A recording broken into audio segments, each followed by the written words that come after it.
Hello, नमस्कार प्यारे साथियों, आप सभी का पुनः स्वागत है अपने यूट्यूब चैनल उत्तराखंड टीचिंग परीक्षा की क्लास में। जुड़ जाइए, एक सकारात्मक ऊर्जा के साथ कॉपी कलम उठाना है और मेरे साथ आपको नोट्स बनाते हुए चलना है। आगामी आने वाले उत्तराखंड से जितने भी आपकी क्या परीक्षाएं आयोग संपन्न कराएगा, उनसे महत्वपूर्ण चर्चाएं परिचर्चा चल रही है।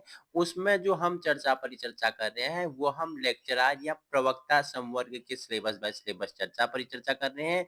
इससे पहले हमने उत्तराखंड का इतिहास भाग 1 कंप्लीट किया था, तो आज हम जानेंगे ड्रेनेज सिस्टम ऑफ उत्तराखंड। ठीक है, उत्तराखंड का की जो क्या है प्रवाह प्रणाली है, इसके बारे में जानेंगे। और जो उत्तराखंड का प्रवाह प्रणाली है, जो ड्रेनेज सिस्टम है, इसमें जो नदियां हैं, ठीक है, आपका अलकनंदा हो गया, ठीक है, प्रवाह प्रणाली, यमुना हो गया, काली हो गया, ठीक है, टॉन्स हो गया, इन सभी के बारे में हम चर्चा परिचर्चा करेंगे। जुड़ जाइए और वीडियो उन लोगों तक पहुंचाने की कोशिश करें जहां संसाधनों के अभाव हैं। अगर आपको लिखना है अपना स्वर्णिम भविष्य, तो आज ही संलग्न होना है। बाकी रिवीजन के लिए पीडीएफ आपको यूके टीचिंग परीक्षा के टेलीग्राम ग्रुप में अवेलेबल हो जाएगा। तो आइए, ज्यादा समय व्यर्थ न करते हुए हम चर्चा परिचर्चा करेंगे। जो उत्तराखंड का क्या है प्रवाह प्रणाली है, कि नदियों का जो क्या है प्रवाह प्रणाली है, उनकी सहायक नदियां हैं, कौन सी दाईं ओर से मिलती है, कौन सी बाईं ओर से मिलती है, और गंगा नदी की कौन सी सबसे बड़ी सहायक नदी है, अलकनंदा की कौन सी है, भागीरथी अलकनंदा का संगम कहाँ से कहाँ होता है, पिंडर और अलकनंदा का कहाँ होता है, नंदाकिनी मंदाकिनी का कहाँ होता है। इन सभी नदियों के बारे में हम क्या करेंगे, चर्चा परिचर्चा करेंगे। इनका भी कुछ नदियां गढ़वाल की ओर से प्रवाहित होती है, कुछ आपके कहाँ कुमाऊं की ओर से प्रवाहित होती है। तो उन सभी को हम क्या करेंगे, समझने वाले हैं। तो आइए आगे बढ़ते हैं। उत्तराखंड की समस्त नदियां प्रत्यक्ष अथवा परोक्ष रूप से गंगा की सहायक नदियां हैं। ठीक है, गंगा आपको पता है, गंगा को राष्ट्रीय नदी कब घोषित किया गया था, तो आपको पता है 4 नवंबर 2008 को गंगा को क्या राष्ट्रीय नदी के रूप में घोषित किया गया था। और गंगा का जलीय जीव आपको पता होना चाहिए, जलीय जीव क्या है, गंगा डॉल्फिन है, जिसको क्या सुसु बोलते हैं, अंधी डॉल्फिन भी इसे कहा जाता है। ठीक है, जो ये सुसु है, सुसु जिस जल में रहेगा, जिस नदी में रहेगा, उस नदी में शुद्धता का प्रतीक होता है। एक गंगा में रहती है गंगा डॉल्फिन, एक ब्रह्मपुत्र में रहती है सुसु। ठीक है, तो जलीय जीव आपको पता चल गया। कब इसे क्या राष्ट्रीय नदी घोषित कर दिया, आपको पता चल गया। तो जितनी भी नदियां बहती हैं उत्तराखंड में, छोटी बड़ी सरिताएं बहती हैं, नदियां बहती हैं, वो सभी क्या है गंगा की सहायक नदियां हैं। परंतु इस प्रदेश में विशेष प्रवाह तंत्र को भली भांति समझने के लिए यहाँ प्रवाह की प्रणाली को निम्नलिखित वर्गों में विभाजित किया है। अब देखो, आपको यहाँ की नदियों को अगर समझना है कि कौन कौन सी नदियां यहाँ बहती हैं, तो उनको क्या अलग अलग प्रवाह प्रणाली में बांटा गया है। उसमें पहला आपका जो है वो है भागीरथी अलकनंदा ड्रेनेज सिस्टम। ठीक है, भागीरथी अलकनंदा प्रवाह प्रणाली। सेकंड आपका क्या है, यमुना प्रवाह प्रणाली, यमुना ड्रेनेज सिस्टम। ठीक है, थर्ड आपका क्या है, रामगंगा, रामगंगा ड्रेनेज सिस्टम, जिसे आप बोलते हैं रामगंगा प्रवाह प्रणाली। और फोर्थ आपका क्या है, काली नदी प्रवाह तंत्र, जिसे काली रिवर ड्रेनेज सिस्टम कहते हैं, जो सबसे लंबी है यहाँ की। ठीक है, कुमाऊं की आपको पता है।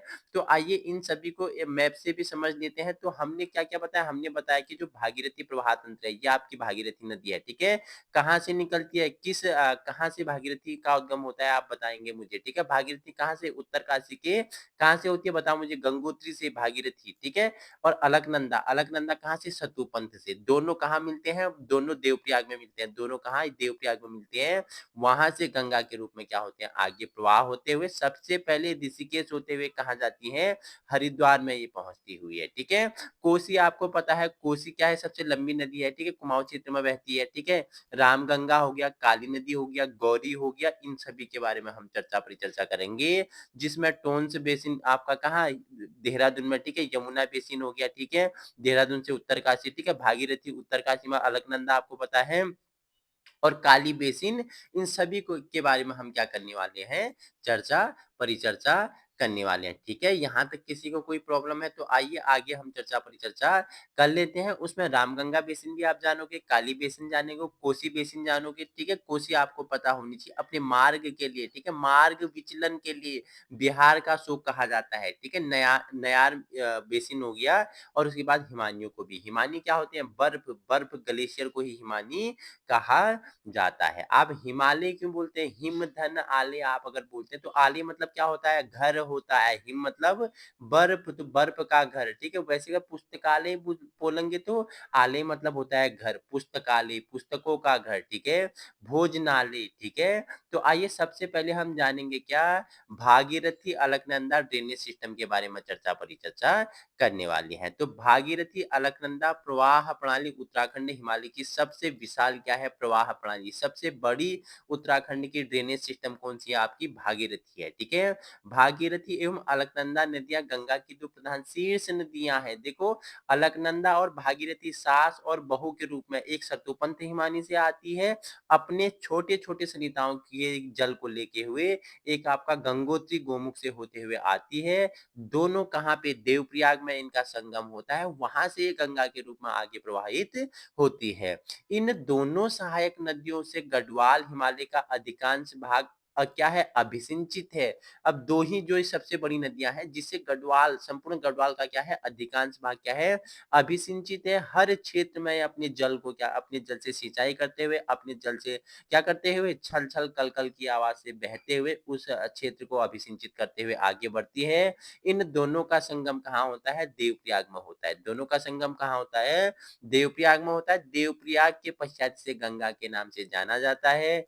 भागीरथी एक पौराणिक नदी है जिस कारण से गंगा का मूल स्वीकार किया गया है। भागीरथी क्या है? एक पौराणिक मतलब पुरानी नदी है, बहुत प्राचीन वेदों में इसका उल्लेख मिलता है। तो इस जिस कारण से पौराणिक नदी और इसे गंगा का मूल स्वीकार किया गया है। आइए आगे चर्चा परिचर्चा कर लेते हैं। अलकनंदा भागीरथी की क्या है? मुख्य सहायक नदी है, ठीक है? ये आपकी, आपको बताता हूँ एक मिनट। ये आपकी क्या आ गई? ये आपकी अलकनंदा आ गई सतोपंथ से। ये आपकी क्या? भागीरथी आ गई। ये देवप्रयाग में इनका संगम होता है। अब केदारनाथ से इसमें क्या बताओ मुझे? मंदाकिनी इसमें बहती है कहाँ? रुद्रप्रयाग में, ठीक है? पिंडारी पिंडर आती है कर्णप्रयाग में मिलती है, ठीक है? धौली गंगा कहाँ मिलती है? मुझे बताएंगे, ठीक है? धौली गंगा कहाँ मिलती है? फटाफट मुझे बताएंगे, ठीक है? तो अलकनंदा भागीरथी की मुख्य सहायक नदी है। इसका उद्गम स्थल अलकापुरी हिमानी में है। अलकापुरी हिमानी में है। अपने उद्गम स्थल चमोली से दक्षिण दिशा में प्रवाहित होते हुए कुछ किलोमीटर के पश्चात माणा गांव, ठीक है? भारत का पहले से इसे अंतिम गांव कहा जाता था, लेकिन अब इसका क्या कर दिया? माणा को भारत का प्रथम गांव, ठीक है? यह क्या है? प्रथम गांव है, अंतिम नहीं। अब इसे क्या कर दिया? अंतिम से प्रथम गांव इसे बनाया दिया गया है। तो उसके निकट इसमें सरस्वती नदी आकर मिलती है। सरस्वती नदी देखो क्या है? एक अदृश्य नदी के रूप में बहती है, ठीक है? तो माणा नदी से कुछ निकट ही दूरी इसमें क्या मिलती है? सरस्वती आकर इसमें मिलती है। सरस्वती नदी का उद्गम स्थल कहाँ है? देवताल में है। अगर पूछेगा सरस्वती नदी का उद्गम स्थल पूछेगा तो ये कहाँ है प्यारे छात्र? ये देवताल में है। अलकनंदा एक अन्य महत्वपूर्ण सहायक नदी धौलीगंगा है। धौलीगंगा है कहाँ? धौलीगंगा मिलती है, इसके साथ आप मुझे बताएंगे फटाफट, ठीक है? धौलीगंगा का उद्गम स्थल कहाँ? कुलिंग है। टेढ़े मेढ़े मार्गों से प्रवाहित होते हुए यह नदी कहाँ? विष्णुप्रयाग में अलकनंदा से मिलती है। कहाँ पे मिलती है? विष्णुप्रयाग में अलकनंदा से मिलती है। धौलीगंगा कहाँ? विष्णुप्रयाग में अलकनंदा से मिलती है। घंटी पर्वत से निकलकर बिरही नदी तीव्र गति से क्या होती है? प्रवाहित होती है। होते हुए बिरही नामक स्थान पर अलकनंदा को क्या करती है? ये अपना जल प्रदान करती है, ठीक है? नंदाकिनी नदी कहाँ से? त्रिशूल पर्वत से निकलकर एक पतली धारा के रूप में पूर्व पश्चिम दिशा में प्रवाहित होती हुई नंद प्रयाग में अलकनंदा से मिलती है। नंद प्रयाग तक अलकनंदा का प्रवाह क्षेत्र काफी विशाल हो जाता है, परंतु जटिल भूआकृतिक तंत्र मतलब कि जटिल भूआकृति, अगर वहां की स्थलाकृति भूआकृति भूमि की जो आकृति है जटिल है, कठोर चट्टानें हैं, तो उसे काट नहीं पाएगी। तो यह क्या करता है? अपना मार्ग परिवर्तित करते हुए विभिन्न स्थलाकृतियों में क्या कर देता है? सृजन करते हुए आगे बढ़ता है, ठीक है? आगे हम अगर हमने पिंडारी हिमानी के बारे में, हिमनद के बारे में चर्चा परिचर्चा की तो 3644 मीटर से निकलकर, ठीक है, पिंडर नदी गढ़वाल हिमालय की पूर्वी सीमा के सहारे प्रवाहित होते हुए पिंडर नदी मार्ग में अनेक स्थलाकृतियों का निर्माण करती हुई बाईं ओर से कर्णप्रयाग में अलकनंदा में मिलती है। जो पिंडर नदी है कहाँ से, पिंडार ग्लेशियर से निकलते हुए, ठीक है, कपकोट क्षेत्र से आपका बदियाकोट होते हुए ग्वालदम के अंदर छोर से होते हुए कहाँ, ये कर्णप्रयाग में बाईं ओर से अलकनंदा से मिलने वाली सबसे बड़ी क्या है, ये क्या है, सहायक नदी है, जिसमें सिमली के निकट आटागार नदी दूधातोली पर्वत के पूर्वी ढाल से आकर मिलती है, ठीक है। उसके बाद देखो, सिमली के निकट से आटागार नदी निकलती है कहाँ, दूधातोली पर्वत से पूर्वी ढाल से मिलती है। और कर्णप्रयाग में पिंडर कहाँ से, ये बाईं ओर से मिलने वाली क्या है, नदी है। अलकनंदा की एक अन्य बड़ी सहायक नदी क्या है, मंदाकिनी है, जो केदार हिमालय से निकलकर, बताओ मुझे, केदार हिमालय से निकलकर कहाँ, निकलकर गहरी संकीर्ण घाटी के दक्षिण पश्चिम में प्रवाहित होते हुए रुद्रप्रयाग में अलकनंदा में अपना जल क्या करती है, प्रदान करती है। मंदाकिनी में मधुगंगा मिलकर इसके प्रवाह क्षेत्र को काफी बड़ा कर देती है। वास्तव में मधुगंगा मध्य महेश्वर से निकलकर तीव्र ढाल प्रवणता के साथ साथ प्रवाहित होती हुई कालीमठ के निकट मंदाकिनी में मिलती है। जैसे नदी देखो, अगर आपने डेविस का अगर थ्योरी पढ़ा होगा, डेविस ने क्या बोला कि नदी की जो अवस्था है वो क्या है, नदी 3 अवस्थाओं में प्रवाहित होती है, ठीक है। तरुणावस्था, प्रौढ़ावस्था, जीर्णावस्था। तरुणावस्था, जब नदी हिमालय से पहाड़ों से निकल रही है, उस समय नदी क्या है, तरुणावस्था में है। वो क्या करती है, अपने जल के साथ अत्यधिक अपरदन करती है, ठीक है, भूमि का कटाव करती है, ठीक है। जैसे धीरे धीरे वो प्रौढ़ावस्था में आती है तो उसका जल का क्या होता है, वेग तीव्रता कम होती है। वो क्या करती है, कम अपरदन करते हुए क्या करती है, अपनी प्रौढ़ावस्था से वृद्धावस्था में जाती है, और वृद्धावस्था में जाते जाते इसमें गाद बनते रहता है, और क्या होता है, भूमि मैदानी क्षेत्र में उतरने लगती है, जिसके कारण इसका कटाव अपरदन कम होने लगता है, जिसमें ये क्या, मोनोडाइक का निर्माण करती है। ये तो डेविस की थ्योरी है। वो डेविस क्या कहते हैं, ये हम आगे जब ज्योग्राफी का पार्ट समझेंगे, जब हम क्या समझेंगे, विभिन्न स्थलाकृतियों के बारे में जानेंगे, वहां हम चर्चा परिचर्चा करेंगे, ठीक है। हमने भागीरथी नदी पढ़ा, तो उसका उद्गम स्थल अगर पूछेगा तो आपको पता है, नहीं पूछेगा, इजी है, तो गोमुख उत्तरकाशी में है। यहाँ से दक्षिण पश्चिम दिशा में तीव्र ढाल प्रवणता के साथ यह प्रवाहित होते हुए 10 किलोमीटर प्रवाहित होने के पश्चात इसकी दिशा दक्षिण पूर्व पुनः पश्चिम हो जाती है। इसकी सबसे विशाल नदी भिलंगना सहायक नदी है। इसकी सबसे बड़ी विशाल नदी भिलंगना क्या है, सहायक नदी है। भिलंगना खतलिंग हिमानी से निकलकर बालगंगा जैसी सहायक नदियों के साथ होते हुए आगे बढ़ती है। मार्ग में जाड़ गंगा, जिसे जाह्नवी भी कहते हैं, कालीगाड़ हो गया, काल्दीगाड़ भी बोलते हैं, कालीगाड़ को क्या, काल्दीगाड़ भी कहा जाता है, ठीक है। जयपुर आदि का जल आत्मसात करते हुए अनेक अपरदनात्मक स्थलाकृतियों का निर्माण करती है, ठीक है। मैंने बताया थ्योरी डेविस की 3 रूपों में नदी बहती है, तरुणावस्था, प्रौढ़ावस्था, जीर्णावस्था। तो उसी तरुणावस्था में जैसे तीव्र वेग में बहेगी तो अत्यधिक क्या करेगी, अपरदन करेगी, भूमि का कटाव करेगी, स्थलाकृतियों का निर्माण करेगी। तो वैसे ही काल्दीगाड़ जयपुर आदि का जल आत्मसात करते हुए क्या करती है, अपरदन करती है, विभिन्न स्थलाकृतियों का क्या करती है, निर्माण करते हुए यह आगे बढ़ती है। यह नदी जल की विशाल राशि लेकर टिहरी पुरानी में, जिसे पुराणों में गणेश प्रयाग कहा जाता है, टिहरी को पुराणों में क्या कहा जाता है, गणेश प्रयाग के नाम से जाना जाता था, ठीक है। वर्तमान समय में गणेश प्रयाग जल समाधि ले चुका है, वर्तमान में गणेश प्रयाग जल समाधि ले चुका है, ठीक है। इतना समझ में आ गया। आगे चर्चा अगर परिचर्चा हम करें तो अलकनंदा एवं भागीरथी नदी दोनों का संगम हमने आपको बताया कहाँ होता है, देवप्रयाग में होता है। अपने मार्ग में नदियों का छोटे मोटे स्थलाकृतियां बनाती है। अलकनंदा भागीरथी देवप्रयाग में आएंगे, वहां से संगम करेंगे, और संगम करते हुए गंगा के रूप में कहाँ आगे बढ़ती है। देहरादून एवं उत्तरकाशी के पश्चिम भाग को छोड़कर संपूर्ण गढ़वाल को ये नदियां अभिसिंचित करती हैं। हमने पहले ही बता दिया कि ये क्या करती हैं, बताओ, देहरादून एवं उत्तरकाशी के पश्चिमी भाग को छोड़ देती हैं, और संपूर्ण गढ़वाल को क्या करती हैं, अभिसिंचित करती हैं, अपना जल ये क्या करती हैं, प्रदान करती हैं। वहीं अगर हम आगे चर्चा परिचर्चा करें तो स्थलाकृतियां विन्यास एवं प्रवाह क्षेत्र की दृष्टि से उत्तराखंड की प्रमुख नदियां हैं, ठीक है। इतना सहायक समझ में आ गया। अगर वहीं हम आगे चर्चा परिचर्चा करें, गंगा नदी की एक महत्वपूर्ण सहायक नदी नयार है। इसकी क्या है, एक सहायक अन्य नदी क्या है, नयार नदी है, जिसका प्रवाह क्षेत्र पौड़ी गढ़वाल जनपद है, जिसका प्रवाह क्षेत्र क्या है, जो गंगा की सहायक नदी क्या है, नयार है। इसका प्रवाह चित्र मतलब ये पौड़ी गढ़वाल की एरिया में अधिक क्षेत्र में अधिक बहता है, ठीक है। इसका उद्गम स्रोत दूधातोली पर्वत है। उद्गम स्रोत कहाँ से निकलती है, दूधातोली पर्वत से निकलती है। प्रारंभ में यह नदी दो प्रमुख शाखाओं में विभक्त हो जाती है, एक पूर्वी नयार हो गया, एक पश्चिमी नयार हो गया, ठीक है। टेढ़े मेढ़े मार्गों एवं गहरी संकीर्ण घाटी में प्रवाहित होते हुए नयार नदी ब्यास घाटी से 420 मीटर के निकट गंगा नदी में मिलती है। पूर्वी नयार नदी दूधातोली पर्वत के दक्षिणी ढाल 2835 मीटर से निकलकर दक्षिण दिशा में चुंदोली तक प्रवाहित होती है। कहाँ होती है, पूर्वी और पश्चिमी, हमने बताया पश्चिमी पूछेगा तो दक्षिणी ढाल से कितना 2835 मीटर निकलकर कहाँ, दक्षिण में चुंदोली तक प्रवाहित होती है। संगलाकोटी के निकट इसमें क्या मछलाड़ हो गया, मछलाड़ नदी अपनी क्या करती है, सहायक नदियों का जल प्रदान करती है। पश्चिमी नयार नदी दूधातोली पर्वत के उत्तर पश्चिमी ढाल से होते हुए बहती है। यहीं से यह दक्षिण पश्चिम दिशा में प्रवाहित होना प्रारंभ हो जाती है। और प्रारंभ में इसकी दो और क्या निकलती हैं, शाखाएं निकलती है, एक शोलीगाड़ तथा जेल्यूजी गाड़, ठीक है। ये दोनों सरिताएं पैठाणी में परस्पर मिलती हैं। दोनों मिलकर पश्चिमी नयार के रूप में क्या करती है, अपना जल प्रभावित करती है। इतना आपको समझ में आ गया, अपना जल प्रवाहित करती है।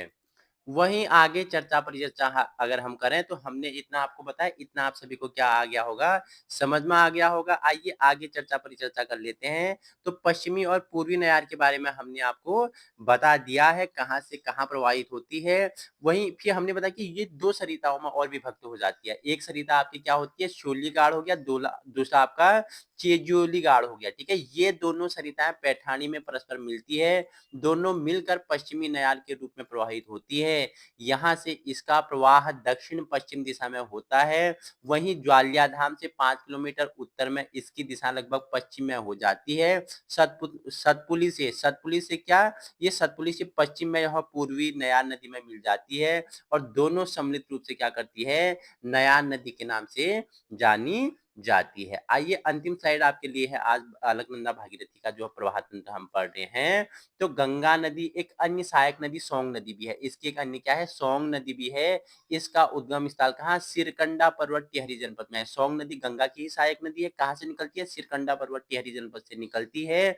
यह निकलकर, ठीक है, दक्षिण पश्चिम दिशा में प्रवाहित होते हुए देहरादून जनपद के दक्षिणी पूर्वी भाग को अभिसिंचित कर वीरभद्र के निकट गंगा में मिलती है। आपसे पूछेगा कि निम्नलिखित में से गंगा की सहायक नदी सोंग कहाँ पर गंगा के साथ मिलती है, तो वीरभद्र में ये क्या करती है, गंगा के साथ मिल जाती है। सोंग की एक अन्य सहायक नदी क्या है, बंदाल नदी है। सोंग की भी एक अन्य सहायक नदी है, वो क्या है, उसका नाम बंदाल नदी है।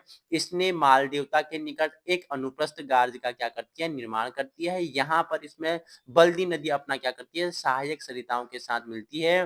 बंदाल नदी मालदेवता के निकट अपना संपूर्ण जल सोंग नदी को प्रदान करती है। सोंग नदी की एक अन्य सहायक नदी क्या है, सुरवा नदी भी है, ठीक है। देखो, नयार की सहायक जाना, बंदाल की जाना, बंदाल के बाद हमने क्या, सुरवा नदी जाना। तो ये सब क्या है, इन नदियों में मिलने वाली छोटी बड़ी सरिताएं हैं जो अलकनंदा भागीरथी प्रवाह तंत्र को आगे बढ़ाते हुए क्या करती है, गंगा का निर्माण करती है। जो क्या ओगलावाला के निकट काप निक्षेप का अपर्दन करते हुए दक्षिण पूरब दिशा में प्रवाहित होती है और सोंग नदी इसमें मिल जाती है। इस प्रकार इसका संपूर्ण प्रवाह क्षेत्र पूर्वी देहरादून जनपद में होता है। तो ये हमने क्या, भागीरथी का प्रवाह तंत्र के बारे में चर्चा परिचर्चा कर ली है। वही ये आपके लिए पूरा, अगर आप मैप के अनुसार सीखना चाहें तो ये आपका क्या है, मैप है। हमने इसमें पहले बताया कि ये भागीरथी नदी तंत्र, ये भागीरथी प्रवाह तंत्र के बारे में हमने चर्चा परिचर्चा की है, ठीक है। आगे हम देखो, आगे हम किसी बारे में जानेंगे, हम नयार के बारे में हमने जाना, पश्चिमी नयार पूर्वी नयार। देखो, पश्चिमी नयार पूर्वी नयार के बारे में जान लिया हमने, ठीक है।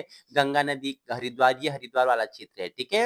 हमने भिलंगना जाना, मंदाकिनी नदी जाना, ठीक है। और वहीं हमने अगर बात करें तो हमने कर्णप्रयाग में पिंडन नदी आके बाईं ओर से मिलती है, ठीक है, जो कहाँ, पिंडारी हिमनद से निकलती है। तो इन सभी के बारे में भाग पहला हमारा क्या हो गया, कंप्लीट हो गया। हमने इसमें क्या जाना, उत्तराखंड का ड्रेनेज सिस्टम के बारे में चर्चा परिचर्चा की है। भाग 2 आएगा जिसमें हम किसके बारे में जानेंगे, जिसमें हम दूसरा प्रवाह तंत्र के बारे में, हम यमुना प्रवाह तंत्र, ठीक है?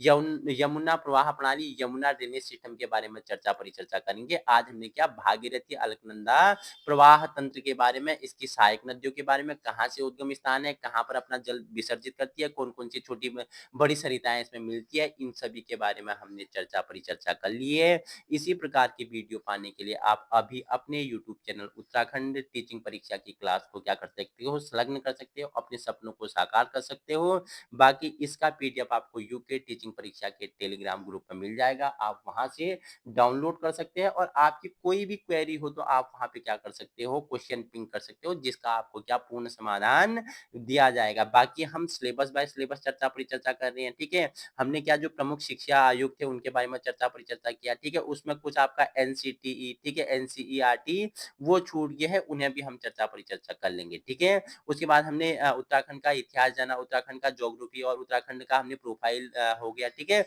उत्तराखंड से संबंधित क्या छोटी-मोटी वीडियो जो आपके लिए इम्पोर्टेंट है, बेस तैयार करते हैं, उन सभी के बारे में परिचर्चा करेंगे। अब हम हिंदी की भी सीरीज हम भाषा से, वर्ण से, शब्द से, संधि, समास, काल हो गया, लिंग हो गया, समास हो गया, संधि हो गए, इन सभी के बारे में परिचर्चा करेंगे, जहां आगामी आने वाले एग्जाम में आपके लिए कहीं न कहीं मददगार साबित होंगे। Thank you so much.